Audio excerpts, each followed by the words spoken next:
अव्यक्त मुरली करेंगे 28 जुलाई 1971 की। और मुरली का सार है, आकार में निराकार को देखने का अभ्यास। आकार में निराकार को देखने का अभ्यास। आकार को देखते निराकार को देखने का अभ्यास हो गया है। आकार माना हमारा सूक्ष्म शरीर। जब हम ध्यान में आते हैं तो पूरे साकारी अनुभव में होते हैं। टच, देखना, सब कुछ एकदम साकारी रूप में होता है। धीरे धीरे मेडिटेशन करते करते थोड़ी थोड़ी देर के लिए जब हम इस फिजिकल बॉडी को भूलते हैं और अपने आप को उस निराकारी अवस्था में टिकाते हैं, तो धीरे धीरे ये शरीर का भान कम होने लगता है, बॉडी कॉन्शियसनेस कम होने लगती है। तो फिर हमारा जो पूरे दिन कर्म करने का या पूरे दिन जो जीने का एक लाइफस्टाइल है, वो आकारी सा होने लगता है। माना हम बॉडीलेस होकर भी अपने कर्म में आ सकते हैं या आते हैं और हल्के रहने लगते हैं ना, जिसको फरिश्ता स्थिति धीरे धीरे बनने लगती है, ऐसा कहते हैं। और फिर उसके आगे की भी स्टेज है कि हमको फिर कर्म करते निराकारी स्थिति में टिकना है। तो अभी अपने को निराकारी स्थिति में देखने का निरंतर, हमेशा, और दूसरों को जब कोई किसी के संपर्क में या घर वालों के या लौकिक या अलौकिक किसी को भी जब देखते हैं तो उनकी निराकारी स्टेज दिखती है। उसका अभ्यास हुआ है। बाबा पूछ रहे हैं, जैसे बाप आकार में निराकार आत्माओं को ही देखते हैं, वैसे ही बाप समान बने हो। बाबा के सामने बच्चे जब जाते थे बाबा मिलन में, या साकारी रूप में भी जब बाबा थे, ब्रह्मा बाबा के करने आते थे, या उस समय जितने भी लोग बाबा से मिलने जाते थे, बाबा को किसी की भी फिजिकल बॉडी नहीं दिखती थी। बाबा सदा आत्माओं से ही बात करते थे, निराकारी आत्माओं से ही बात करते थे। तो क्या बाबा ने कहा ऐसे समान बने हो, आपको भी सबकी निराकारी स्थिति ही फर्स्ट नजर पे दिखती है ना। अभी पुरुषार्थ में कई बार ऐसा होता है, इनिशियली तो हम साकारी में ही देखते हैं, धीरे धीरे जैसे जैसे पुरुषार्थ अगर अच्छा है तो अवस्था ऐसी होती है कि हम पहले साकारी दिखता है, लेकिन ज्ञान से थोड़ी देर में याद करते हैं कि नहीं नहीं ये तो आत्मा है ना। और जिनके जितने ज्यादा पेपर चलते हैं, परीक्षाएं आती है किसी आत्माओं से, तो उनको उतना ही अभ्यास करने का मौका मिलता है, क्योंकि उन आत्माओं को शांति देने का, साकार देने का एक मन करता है कि भाई ये शांत हो जाए, इनसे हमारे संबंध अच्छे हो जाए। तो इसलिए हम ज्यादा से ज्यादा फिर उनको उनकी आत्मिक स्थिति में देखने का प्रयास बनाते हैं। तो लकी हैं वो लोग जिनको ज्यादा आत्माओं के साथ हिसाब किताब मिले हैं, है ना, उनको निराकारी स्थिति में टिकने का मौका ज्यादा मिलता है। तो बाबा ने कहा अभी तो किसी कारण से ही देखते हैं ना किसी को निराकारी, लेकिन क्या ये नेचुरल अभ्यास हो गया है कि सदा ही सबको निराकारी स्थिति में ही फर्स्ट टाइम में देखो, बाप समान जैसे बाबा देखते हैं। तो सदैव जो श्रेष्ठ बीज होता है उसी तरफ ही दृष्टि और वृत्ति जाती है।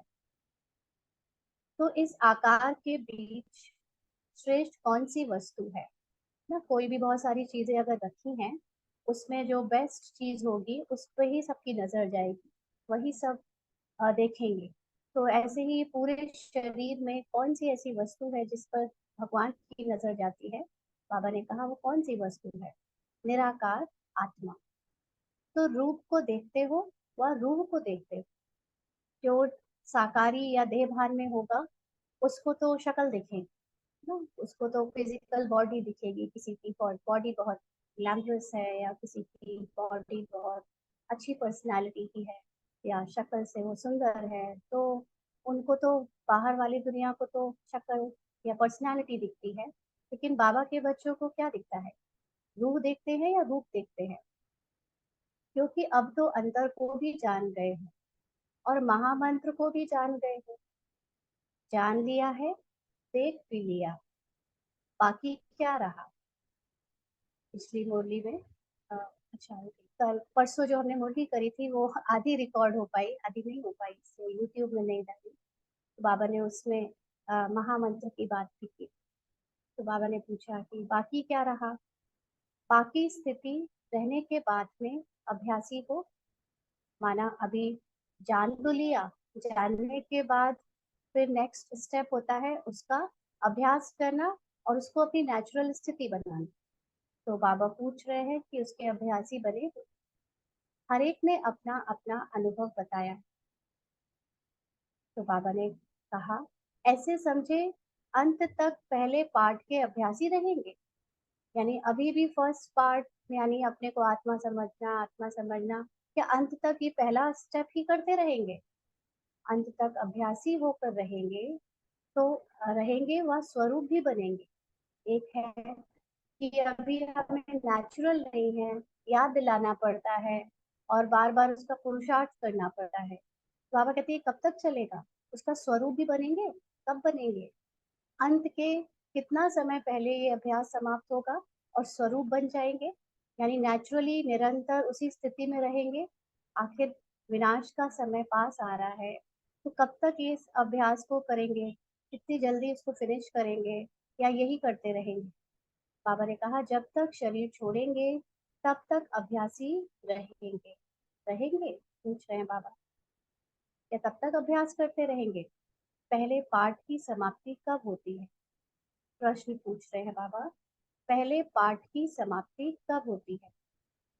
जो समझते हैं अंत तक अभ्यासी रहेंगे वह हाथ उठाओ।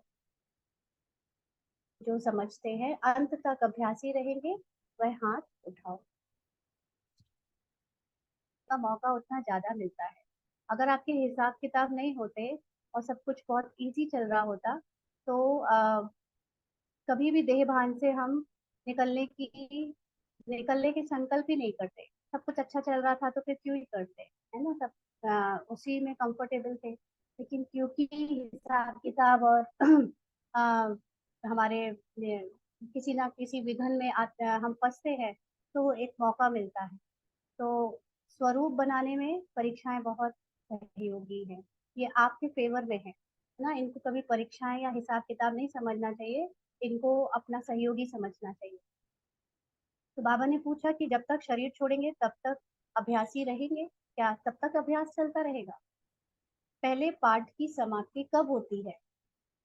पहले पाठ की मतलब जो आत्मा का अभ्यास करने की समाप्ति कब करोगे? अभ्यास करना कब आपके नेचुरल संस्कारों में चेंज होगा? बाबा कहते जो समझते हैं अंत तक अभ्यासी रहेंगे वह हाथ उठाओ। आकार में निराकार देखने की बात पहला पाठ पूछ रहे हैं।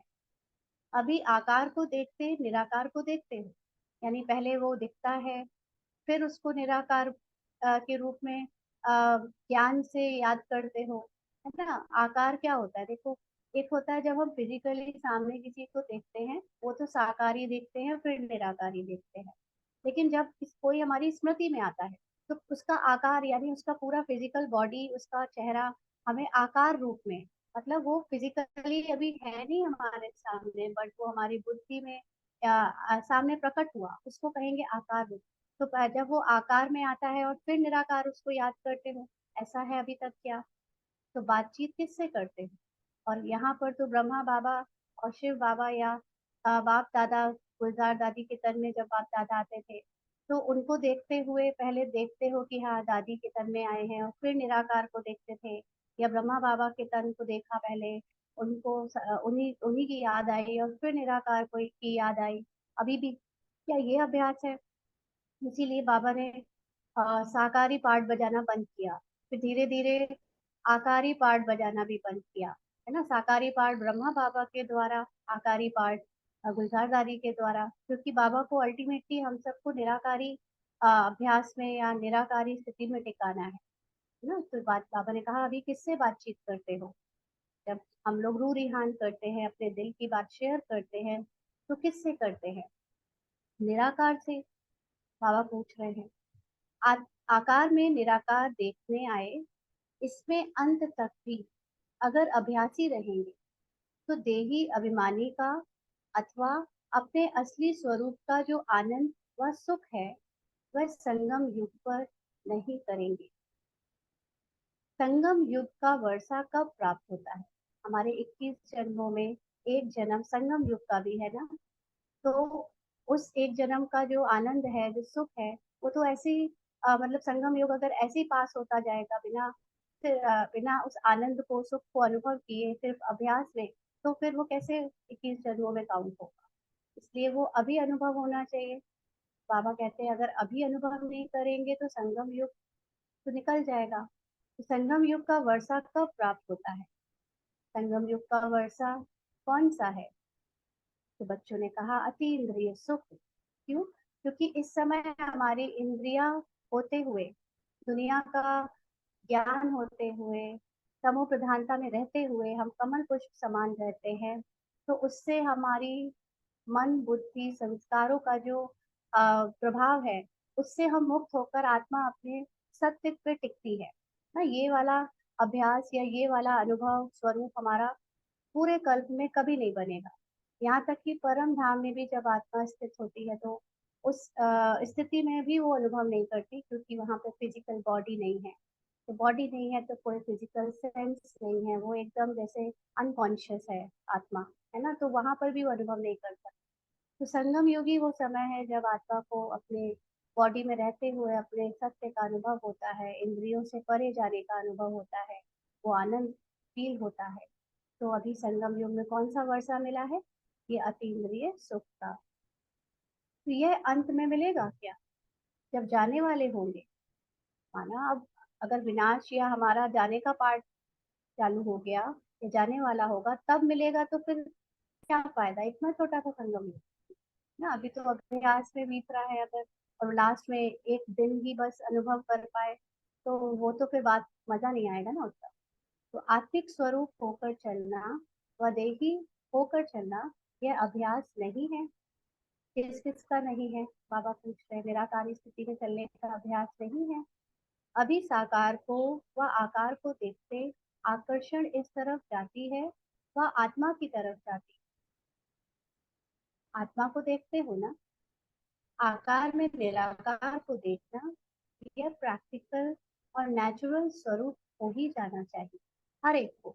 सामने किसी को भी देखो, बाप दादा को देखो ना, बाबा की फोटो में भी देखो, तो शरीर की जगह उस निराकारी अवस्था, निराकारी आत्मा में शिव बाबा के बिंदु स्वरूप में आपकी स्थिति टिकनी चाहिए। अपनी बिंदु स्वरूप से उनकी बिंदु स्वरूप पे स्थिति टिकनी चाहिए। तो ये प्रैक्टिकल और नेचुरल स्वरूप अभी तक हो ही जाना चाहिए। अब तक शरीर को देखेंगे क्या? अभी भी बाबा का फिजिकल बॉडी पे ही ध्यान ज्यादा रहता है, उसी से रूढ़िहान कर पाते हैं क्या? सर्विस तो आत्मा की करते हो ना। इस समय भोजन स्वीकार करते हो तो क्या आत्मा को खिलाते हैं या शरीर के भान में करते हैं? अब ये चेकिंग है अपनी कि हम आत्मिक भान में रहते हैं या शारीरिक भान में रहते हैं। वो चेकिंग कब करेंगे? भोजन जब स्वीकार करते हैं तब क्या समझते हैं?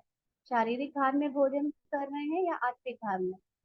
सीढ़ी उतरते और चढ़ते हो, माना बार बार भूलते हो कि मैं आत्मा हूँ और शरीर के भान में शरीर को खिलाने पिलाने लगते हो, और फिर याद करते हो, तो उसको सीढ़ी उतरना और चढ़ने का खेल कहते हैं।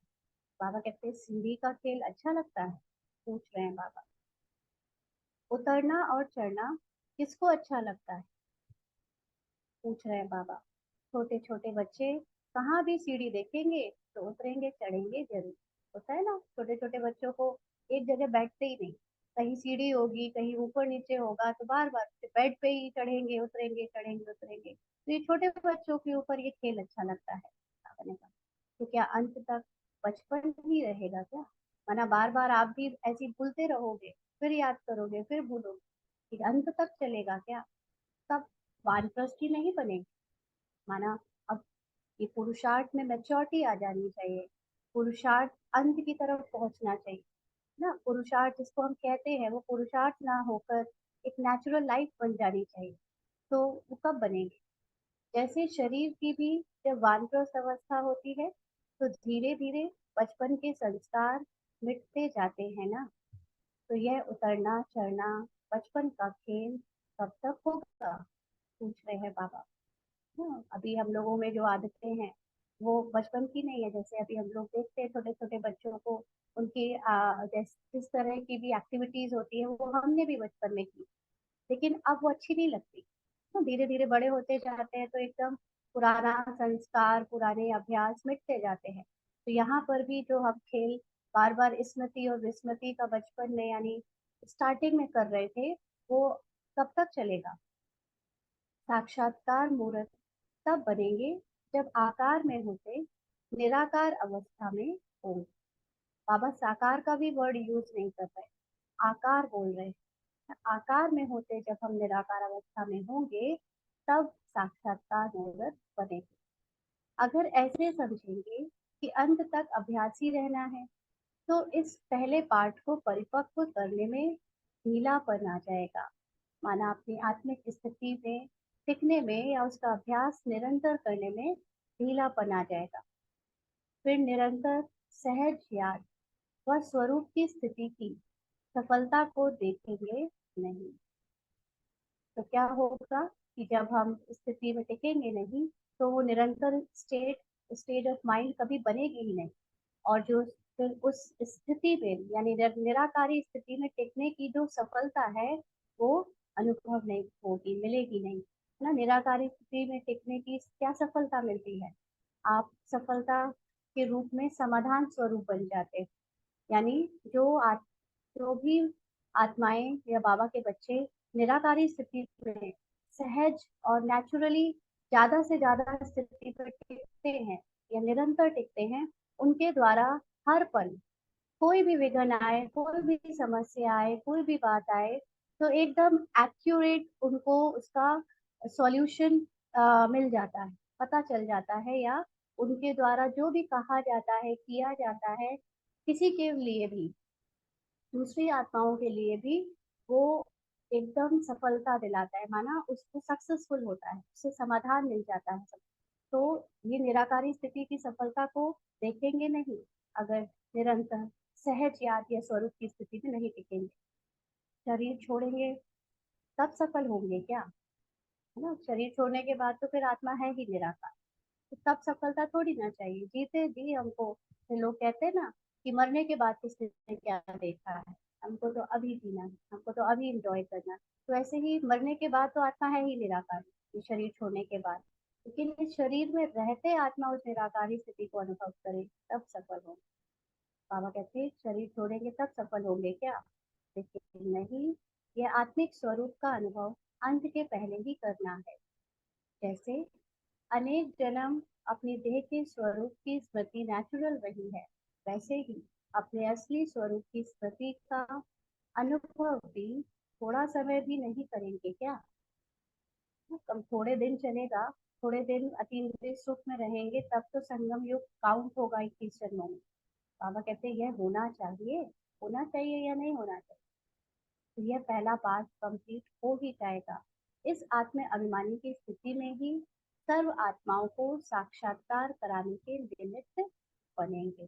तो जो भी आत्मिक स्थिति में निरंतर टिकेगा उसके द्वारा सभी आत्माओं को साक्षात्कार होंगे, यानी बाबा उनके द्वारा ही साक्षात्कार कराएगा, वो निमित्त बनेंगे।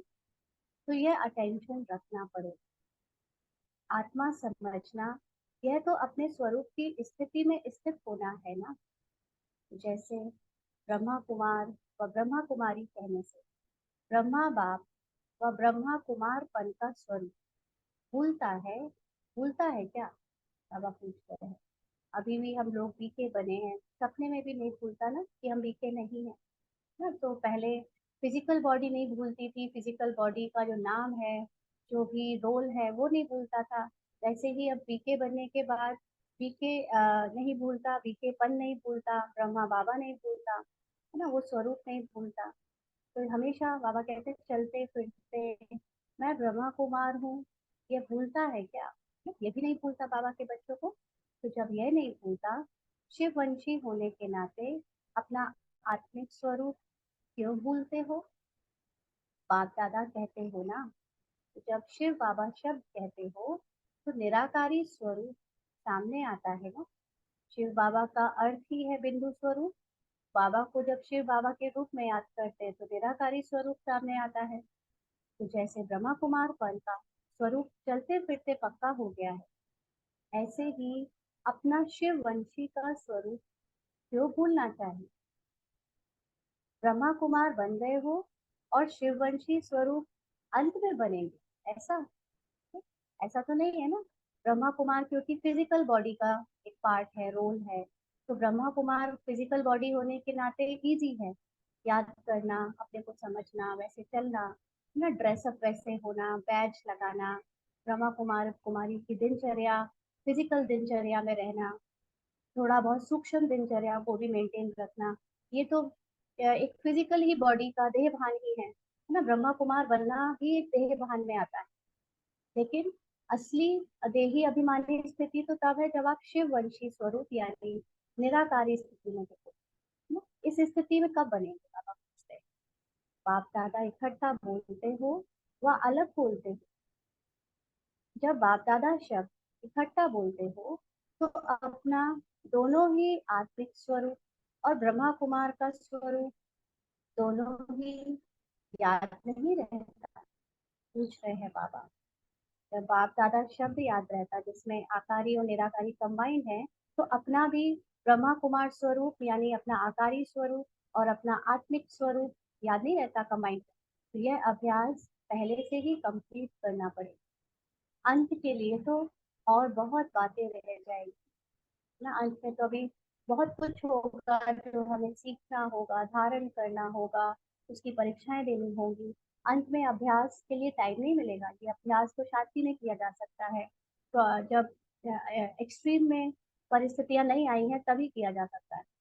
तो बाबा कहते सुनाया था ना, अंत के समय नई नई परीक्षाएं आएंगी। जिन परीक्षाओं को पास कर संपूर्णता की डिग्री लेंगे, क्योंकि एंड में तो सिर्फ पेपर दिए जाते हैं और पेपर देकर ही रिजल्ट निकलता है। और उस रिजल्ट के बाद आपको नेक्स्ट स्टेज में या जो भी पद है वो मिल जाता है। तो अंत का समय तो परीक्षाओं के लिए फिक्स्ड है। संपूर्ण स्थिति तब की डिग्री तक उसी से मिलेगी। बाबा कहते हैं उस समय के लिए ये अभ्यास मत रखना पेंडिंग कि हम तब कर लेंगे। अगर ये पहला पार्ट ही स्मृति में नहीं होगा तो संपूर्णता की डिग्री भी नहीं ले सकते। डिग्री ना मिलेगी तो क्या होगा। क्या होगा डिग्री नहीं मिलेगी। बाबा ने कहा धर्मराज की टिकरी निकलेगी। टिकरी मतलब पनिशमेंट निकलेगी, है ना। उनका आपको जो भी ऑर्डिनेंस है वो निकलेगा। एक चीज है यहाँ पर कि बाबा जब ये कहता है कि अपने आत्मिक स्थिति में निरंतर रहते हो या नहीं रहते, तो बाबा यहाँ पर ज्ञान की बात नहीं कर रहा है ना। अक्सर बीकेज के जीवन में जो बीकेज सेवा में है, चाहे वो सीनियर है चाहे जूनियर है, उनके अंदर तक भर गया है ये ज्ञान कि मैं आत्मा हूँ और दूसरे आत्मा है, या सबको आत्मा का ज्ञान देना है। भाषा में भी हम आत्मा आत्मा वर्ड यूज करते हैं कि फला आत्मा आ रही है, फला आत्मा ऐसा है वैसा है। लेकिन आत्मिक स्थिति में, आत्मिक स्वरूप में, फोटो में कोई, कोई में कोई टिका हुआ, बहुत माइनॉरिटी भी केस है। इसका क्या प्रूफ है। प्रूफ ये है कि अ, जब हम सिर्फ ज्ञान के रूप में अपने को या दूसरों को आत्मा आत्मा बोलते हैं और कहते हैं, तो उसका जो और स्वरूप में नहीं होते, तो अक्सर के करके हम एज अ बीके एक नई आइडेंटिटी बना लेते हैं। एज अ बीके अपने आप को फिजिकली, इस फिजिकल वर्ल्ड में, फिजिकल दुनिया में हम अलग तरह से प्रूव करना चाहते हैं, अपनी तारीफ चाहते हैं, अपनी अचीवमेंट्स चाहते हैं। एज अ बीके हम बहुत सक्सेसफुल होना चाहते हैं, माना सेवाओं में हम बहुत विस्तार चाहते हैं और अपना नाम चाहते हैं। यहाँ तक कि हम सब कुछ, सबको बड़ा सा बड़ा ज्ञान सुनाते हुए, बड़े से बड़ी सेवा करते हुए भी हमारी एक नई आइडेंटिटी बन जाती है, हमारा घमंड बन जाता है, बन जाता है एज अ सक्सेसफुल बीके, है ना। तो ये आत्मिक स्वरूप नहीं है। ये ज्ञान है आपके अंदर, आप सबको सुनाते हो, अंदर तक समाया हुआ है, सपने में भी आत्मा आत्मा निकलेगा। लेकिन जो रियलिटी में आत्मिक स्थिति में होगा, उसके पास शरीर से रिलेटेड इवन बीते जीवन की सक्सेस भी उसके दिमाग में कभी नहीं चढ़ेगी। उसको कभी भी ये लगेगा ही नहीं कि वो कुछ कर रहा है। उसके अंदर से वो जो डूअरशिप है, वो कर्तापन है, वो पूरी तरह समाप्त हो जाए। ये है रियल आत्मिक स्थिति। तो हम देख सकते हैं अपने को और सबको कि उस स्थिति में कहाँ तक है ना, कि कर्तापन कितना याद रहता है, अपनी तारीफ कर लेना, अपने आप को दूसरों से श्रेष्ठ समझना, अपने अचीवमेंट्स, अपनी बातें बताना, कितने साल से हम ज्ञान में हैं, या हम कितने लोगों को ज्ञान में लाए हैं, या हम कितनी बड़ी बड़ी सेवाएं करते हैं। अगर ये सब याद रहता है, ये सब कुछ समाया नहीं है, ये सब कुछ आपके आए दिन मुंह से और आपके अनेक कर्मों से रिफ्लेक्ट होता है, तो समझना चाहिए कि अभी देहभान बहुत है, क्योंकि बाबा के अनुसार हमने कुछ भी तो नहीं किया है ना। ड्रामा अनुसार हमको ये सब कुछ फिक्स पार्ट मिला हुआ है, और पार्ट प्ले करने में एक्टर का कोई डुअरशिप नहीं होता। ये स्मृति जब हो जाती है तो बहुत हल्के रहने लगते हैं, और फिर उसी को फरिश्ता स्वरूप कहते हैं। तो अगर वो स्वरूप नहीं बना है, भले ही हम एज अ बीके कितने भी सक्सेसफुल है, कितने भी वेल नोन रिनाउंड, जाने माने, ऊंचे हैं, ऊंचे पद पे है, और वरिष्ठ है या जूनियर कोई भी है, लेकिन अगर हमें ये सब याद है कि हमने किया, इतने सेंटर खोले, इतने हमने लोगों को ज्ञान में लाया, और इतना सालों से हमने ये त्याग किया, यहाँ अपना त्याग याद है, अपनी तपस्या का हम बात बात पे व्याख्या करते हैं, दैट मीन्स कि हम अपने आप को डूअर समझते हैं। और ये भी बहुत बड़ा एक सूक्ष्म में कह लीजिए, बड़ा तो नहीं कहेंगे, सूक्ष्म देहभान है ना। तो इसको भी संपूर्णता की डिग्री से डिस्टेंस कहेंगे, दूरी है अभी। तो धर्मराज बाबा ने कहा, अगर अभी संपूर्णता की डिग्री नहीं लेंगे तो फिर धर्मराज की डिक्री निकलेगी, माना ऑर्डिनेंस निकलेगा। तो ये अभ्यास बहुत पक्का करो। जैसे पहला विकार एकदम संकल्प रूप से भी निकालने का निश्चय किया, तो उसमें विजयी मेजॉरिटी बने हैं ना। पहला विकार माना काम विकार के लिए, तो बीकेज एक सबसे पहले रेडी रहते हैं ना, कि हमने उसको खत्म करना है, और खत्म कर भी लेते हैं, उसको निकाल देते हैं अपने जीवन से, अपने संकल्पों से। तो जब उसको कर पाए, तो अभी बाबा कहते हैं कि उसमें अगर विजयी मेजॉरिटी बने हैं ना, तो अपनी प्रतिज्ञा के ऊपर मदार है। तो जिस बात की फोर्स से प्रतिज्ञा करते हो, तो वह प्रतिज्ञा प्रैक्टिकल रूप ले लेती है ना। कभी भी जब हम सोच लेते हैं कि कुछ हमें करना ही है, एक बार संकल्पों में कुछ आ जाए, और वो संकल्प बार बार किया जाए, तो उसका प्रैक्टिकल स्वरूप हो जाता है।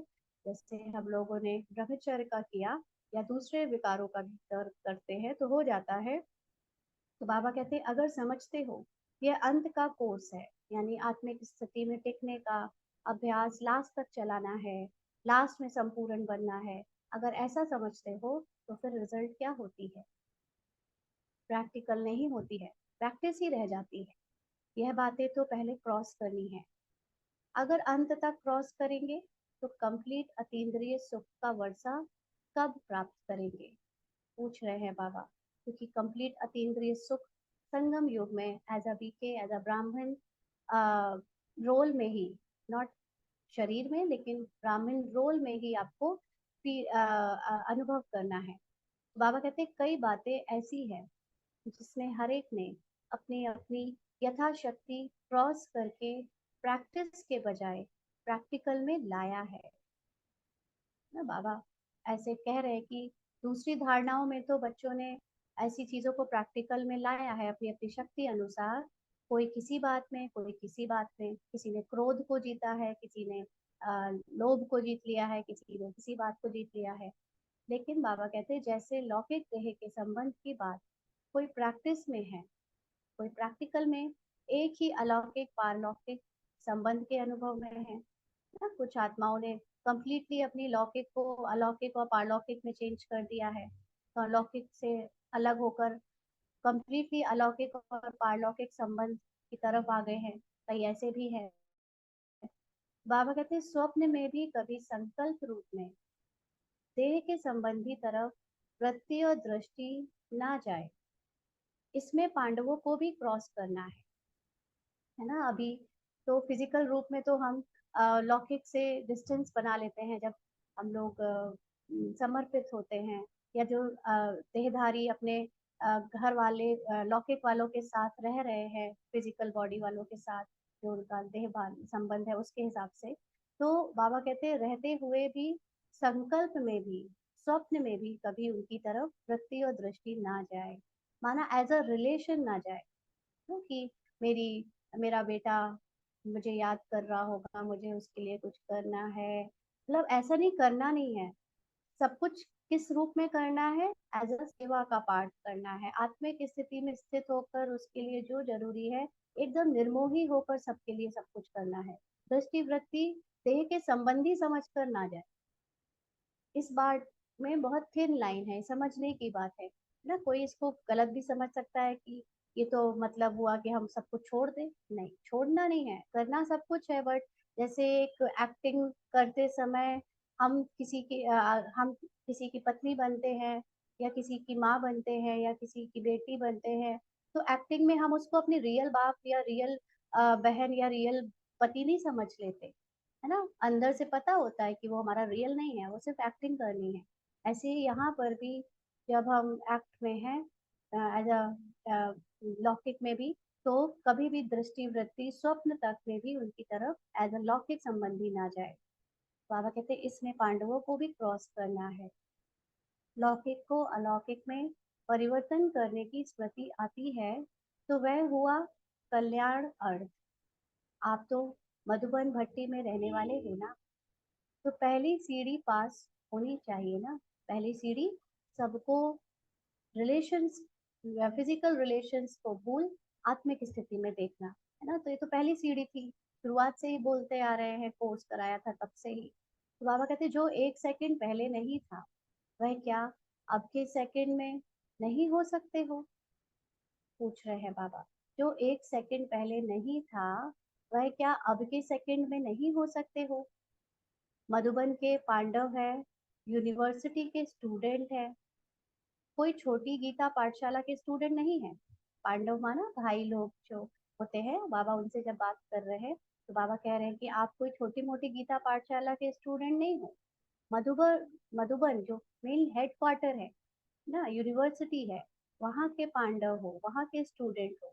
तो कोई छोट बाबा कहते हैं तो इन्हों को कितना नशा रहना चाहिए, इन्हों की पढ़ाई कितनी ऊंची है। मधुबन में रहने वालों को तो बिल्कुल भी वृत्ति में, स्वप्न में देहभान आना नहीं चाहिए, या देह के संबंधी याद नहीं आने चाहिए ना। इतनी ऊंची पढ़ाई है ये। बाबा कहते ऐसी कमाल करके दिखाना, जो एक सेकंड पहले आप लोगों से ना उम्मीद रखे, वह दूसरे सेकंड सभी उम्मीदवार बन जाए। माना आपको देखकर किसी को लगे कि ये नहीं कर सकते, लेकिन अगले ही सेकंड आपने करके दिखा दिया।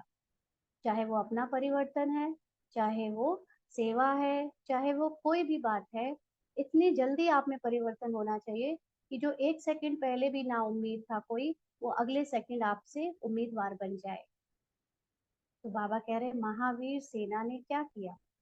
महावीर सेना दिखाते हैं ना, हनुमान जी, बंदरों की सेना, उसने क्या किया, सारी लंका को जब जला दिया। सीढ़ी नहीं पास कर सकते हैं ना, उन्होंने एक सेकंड में सारी लंका को जला दिया। तो यहाँ पर हम सब भी तो भगवान की सेना है ना। पांडवों से बाबा बात कर रहे हैं, तो सिर्फ पांडवों की बात नहीं, को अपने लिए ये बात समझनी है। तो सीढ़ी नहीं पास कर सकते हैं, पहली सीढ़ी तो बता, आत्मिक स्थिति देखना, पहली सीढ़ी उसको नहीं पास कर सकते हैं। दूसरी सीढ़ी है कर्मेंद्रियों पर विजय, माना मन बुद्धि संस्कार सूक्ष्म और बाकी हाथ पैर आंखें सब फिजिकल कर्मेंद्रिया, इन पर विजय।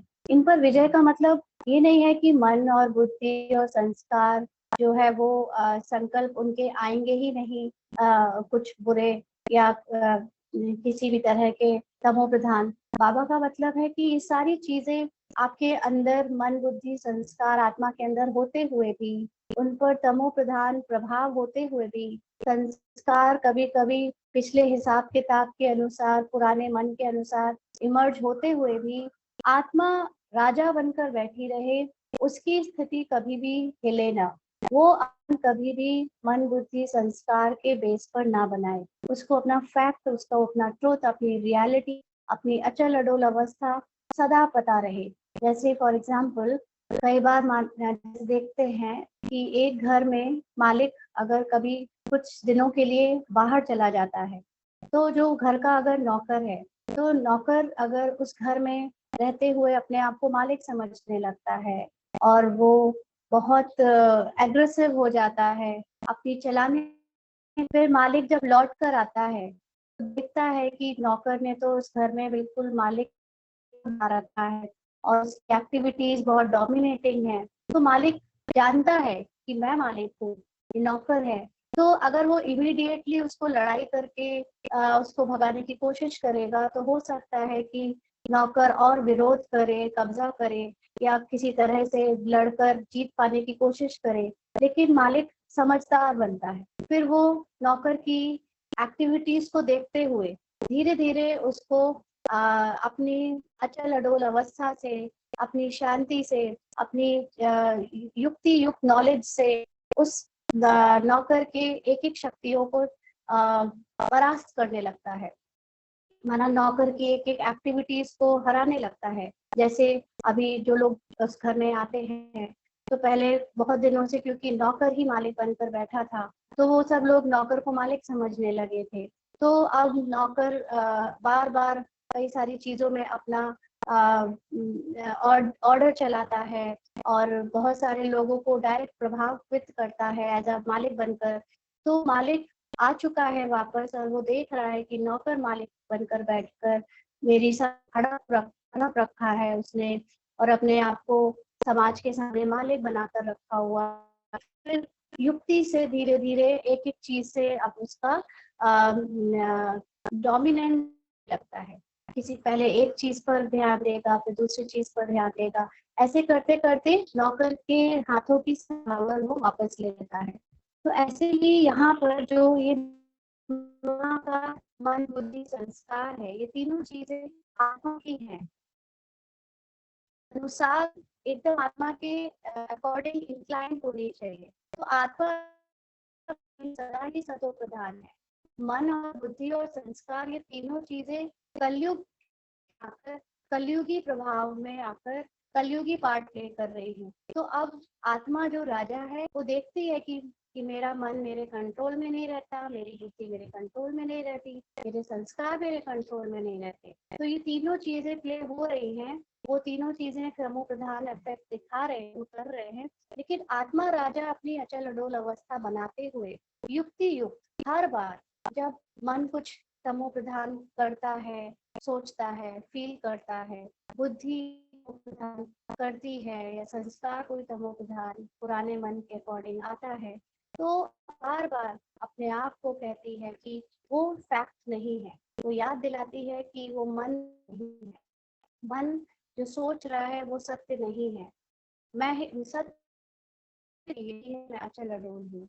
या मन में जो जितने भी उल्टा उल्टा हो रहा है वे चार, आत्मा राजा अपने आप को मन बुद्धि संस्कार से अलग करती जाती है, अलग करती जाती है, और धीरे धीरे करके मन बुद्धि संस्कार की जो तमो प्रधान शक्ति है उसको ध्वस्त कर देती है, समाप्त कर देती है, और धीरे धीरे अपनी कर्मेंद्रियों पर विजय प्राप्त कर लेती है। तो ये पूरा तरीका जो है वो अपने आत्मिक स्थिति में टिकने से होता जाता है। तो आत्मिक स्थिति सिर्फ ऐसी नहीं कि मैं सिर्फ आत्मा हूँ, लेकिन मैं कंप्लीटली बाप समान आत्मा हूँ, ऐसी स्मृति से ही हम कर्मेंद्रियों पर विजय प्राप्त करते हैं। तो ये सेकंड स्टेज ऑफ पुरुषार्थ है ना। फिर बाबा ने कहा तीसरी है व्यर्थ संकल्पों और विकल्पों के ऊपर विजय, है ना। तो उसके बाद व्यर्थ संकल्प विकल्प का मतलब होता है पार्ट में जो भी तमो प्रधान संकल्प आते हैं, जो भी लास्ट के 63 जन्म के सार में जितने हमारे अंदर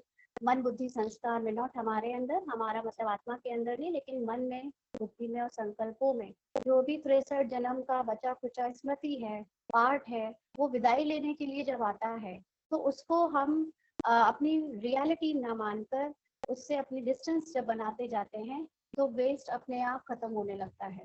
तो ये है संकल्प और विकल्पों पर विजय, है ना। तो ये थर्ड स्टेज है और यह है लास्ट स्टेज। तो कर्मेंद्रियों पर विजय फर्स्ट स्टेज की अपनी आत्मिक स्थिति में टिकने का अभ्यास, वो निरंतर हो जानी चाहिए। मतलब स्वप्न में भी ये अगर कोई पूछे तो अपने को आत्मिक स्थिति में टिक कर ही हम किसी को देखें, बात करें। और अ, दूसरी स्टेज है कर्मेंद्रियों पर विजय, माना हमारे फिजिकल सेंसेस सारे अकॉर्डिंग टू सब आत्मा हो जाने चाहिए, है ना, आत्मिक स्थिति में टिक कर हो जाने चाहिए, जो बाबा ने श्रीमत दी है उस अनुसार। और तीसरा है जो लास्ट में वेस्ट थॉट्स और विकल्प चलते हैं, जो फैक्ट नहीं है हमारे व्यवहार का, आत्मा का, उसको सबको कैंसिल करते जाना चाहिए। माना आएगा लेकिन हमें उस पर ध्यान नहीं देना है। जब उस पर कंप्लीटली विजय प्राप्त हो जाती है तो ये है लास्ट। बाबा ने कहा लेकिन दूसरे को भी क्रॉस कर लेना चाहिए। पहला स्टेज के बाद अब तक जो टाइम चल रहा था, जब ये मुरली चलाई थी तब तो बाबा ने कहा दूसरा भी क्रॉस हो जाना चाहिए। अभी तो सोचो उस मुरली के बाद समय एंड की तरफ आ ही गया, तो हमारी लास्ट स्टेज होनी चाहिए वैसे, है ना। बाबा कहते तीसरी है व्यर्थ संकल्पों के ऊपर विजय, यह है लास्ट, लेकिन दूसरे को भी क्रॉस कर लेना चाहिए। उमंग उत्साह से कह सको कि हाँ हम फुल पास है ना। इसी को अतीन्द्रिय सुख कहेंगे अपने आप को, क्योंकि खुद चेक करना है। बाबा ने कहा ना आपका साक्षात्कार आपको खुद होगा, तो माना अपने ही अंदर की स्थिति से हमें खुद पता चलेगा कि अब हम फुल पास हो सकते हैं। बाबा ने कहा दूसरी सीढ़ी तो बहुत सहज है।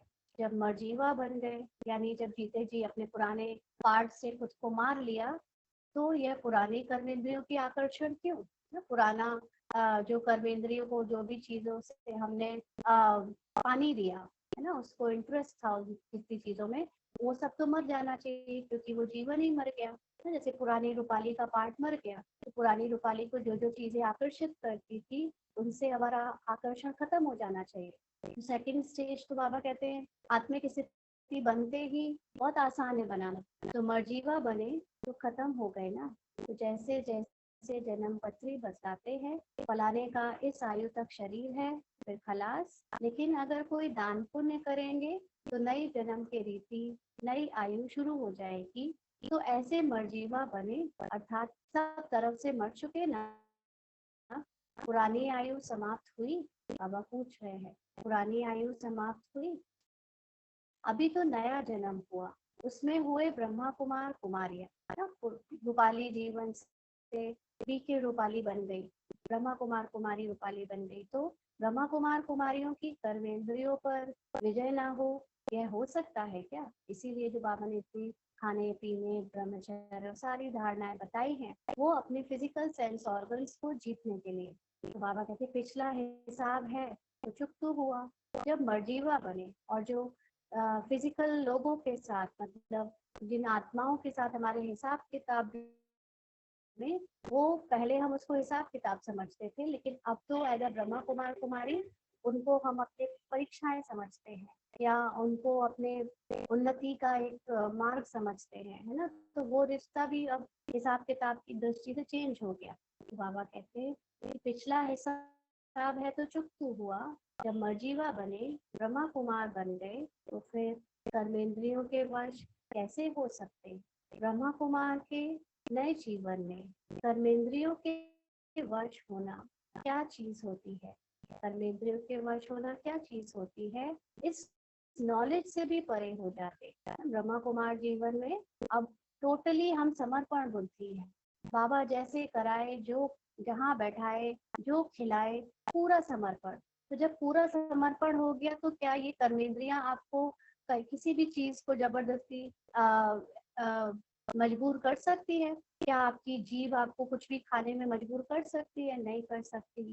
क्या आपकी आंखें आपको इस पुरानी दुनिया की दूषित चीजों को देखने के लिए मजबूर कर सकती है? नहीं कर सकती है ना। तो अब जब फिजिकली हम सारी धारणाओं पे एक्यूरेट रहने लगे हैं, तो फिर ये कर्मेंद्रियों का हमारे ऊपर कोई अधिकार ही नहीं रह जाता, है ना। तो अब तो ये नॉलेज भी याद नहीं कि हमने लास्ट टाइम कब किसी कर्मेंद्रियों से कोई गलत आउट ऑफ द नियम कुछ किया होगा ना। तो अब तो ये नॉलेज से भी परे हो गए। तो बाबा कहते अभी शूद्रपन से मर्जीवा नहीं बने हैं क्या? वह अभी बन रहे हैं। शूद्रपन माना जैसे रूपाली का जो लास्ट पार्ट था वो शूद्र वाला था ना, उसमें physical body, physical entertainment, physical senses सारे एक्टिव थे, और शरीर को ही देखना, शरीर को ही सजाना, शरीर के प्रति ही आसक्ति और दूसरों के भी शरीर को देखना, ये सब चलता था। तो ये हम सब का पार्ट रहा है लास्ट, शूद्रपन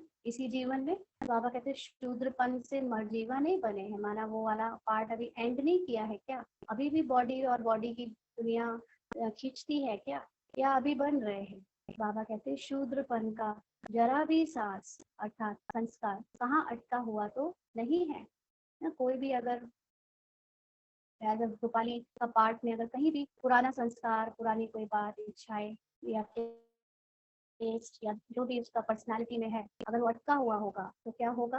पापा कहते कोई कोई का श्वास जैसे छिप जाता है तो फिर कुछ समय के बाद प्रकट हो जाता है। यहाँ भी ऐसे है क्या? माना फिर उसका भी क्या होगा? आपने कोई पुराना संस्कार बचा के रखा है तो कभी भी वो आपको आकर रिवर्ज होकर धोखा नहीं सकता है। इसीलिए बाबा के जब हम बनते हैं ना, तो बाबा पहले हमारी सारी इच्छाएं पूरी करता है।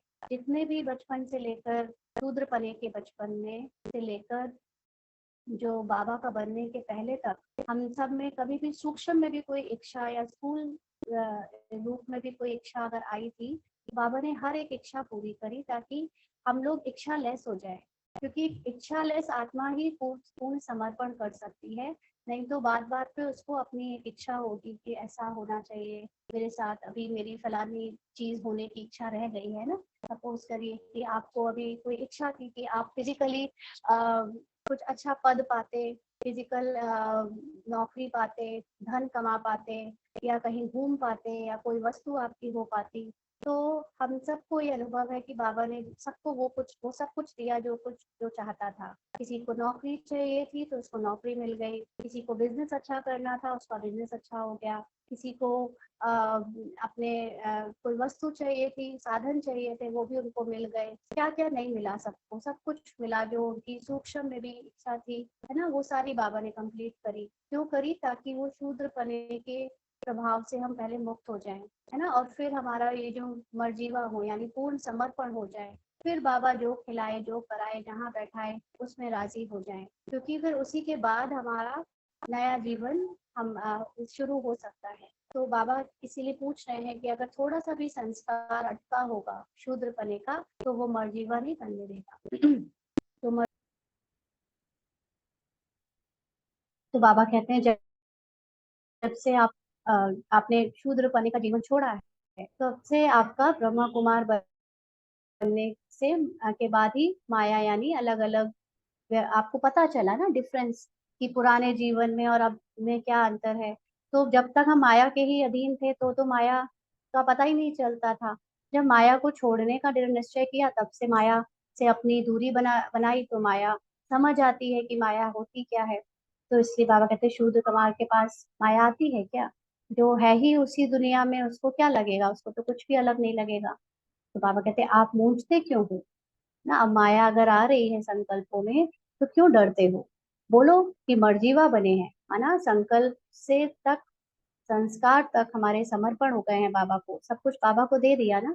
तो अब ना तो ये संकल्प मेरे हैं, ना ये बुद्धि मेरी है, ना संस्कार मेरे हैं, पूरी तरह मर गए हैं हम पुराना वाला जीवन से।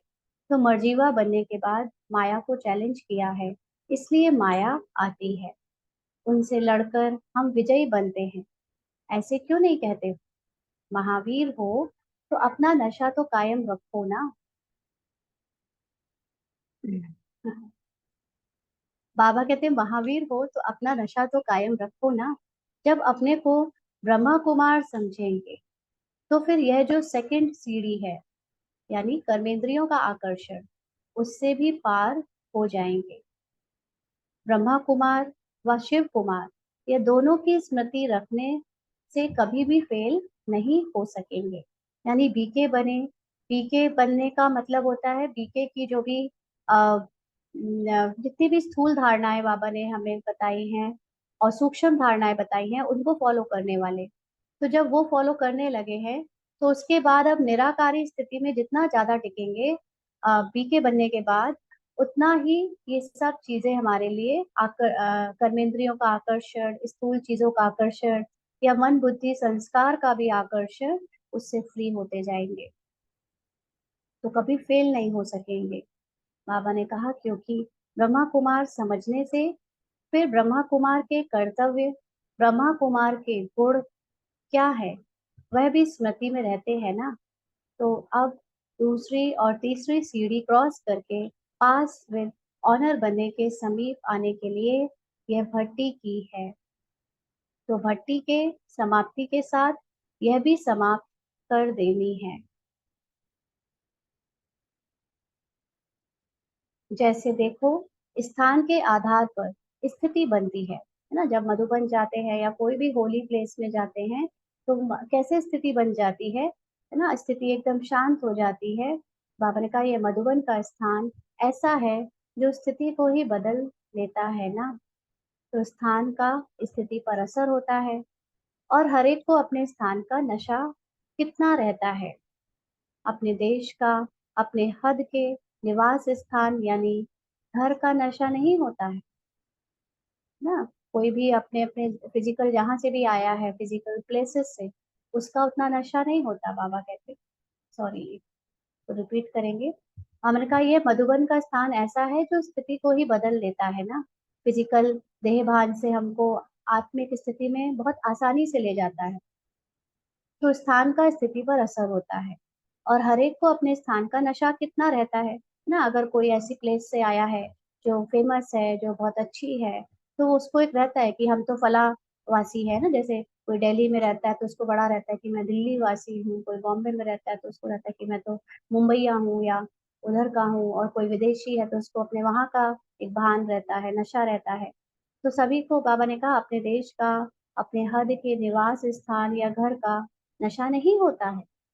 अगर बड़ी कोठी या महल में निवास करने वाला होगा तो स्थान का स्थिति पर असर होता है ना। किसी को बहुत बड़े घर वाला है तो उसको सूक्ष्म में उसके अंदर ये भरा होता है कि हम तो बहुत बड़े घर वाले हैं, बड़े कोठी में रहते हैं ना। तो आप सभी से श्रेष्ठ स्थान पर हो, तो इसका भी असर स्थिति पर होना चाहिए। श्रेष्ठ वरदान भूमि के निवासी हैं, तो अपनी स्थिति भी सदा सभी को देने वाली बनानी चाहिए। आज इतना ही रखते हैं, इस आधी मुरली हुई है। कल करेंगे हम इसी को कंटिन्यू आगे का, और आगे समझेंगे, है ना। आज टाइम हो गया है क्लास का, तो यहीं तक रखते हैं। ओम शांति।